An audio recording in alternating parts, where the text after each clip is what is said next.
Ikoro yezokulima ikhonile ukukhandela imiraro yezemali kulesi sikhathi sengogwana i-COVID-19. Kodwana nanyana kunjalo, ikoro le ibetheke khulu ngokupherhuka kwemiguruguru yangoVelabahlinze nesahlelo le-inthanethi engikhumulweni zenkebhe eThekwini. Ikoro le ibika ukuthi kunepahla enengi ithumela kezinye indawo, kodwana ukuriyada kwepahla evela ngaphandle kwehlisa imali engenako. Abalimi beenthelo ezisamalamune bathi indleko eziphezulu zokuthumela imikhiqizo yabo ngenkebhe zibanga umraro kuleli bubulo.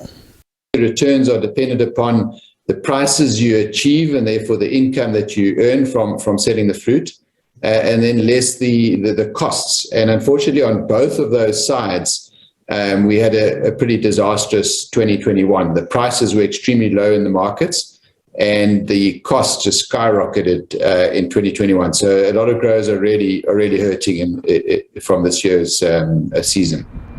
Abatshali beenthelo ezisamalamule bathi i-70% yenthelo zabo akhange ikhona ukufika esikhumulweni senkebhe ngesikhathi ngonobangela wemiguruguru yangoVelabahlinze.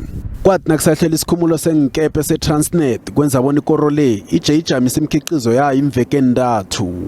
We almost had 4 or 5 weeks where our fruit couldn't get through to Durban Port, and that obviously then impacts on the rest of the season, and so our season got longer. We were still sending in fruit in September, and you know, by then the Northern Hemisphere is coming into the market, so there's a lot of competition in the market. Abatshali beenthelo ezisamalamule bathi ikoro le nokho itshengisa ukudosa ngamandla naphezu kwentshijilo eqalene nazo.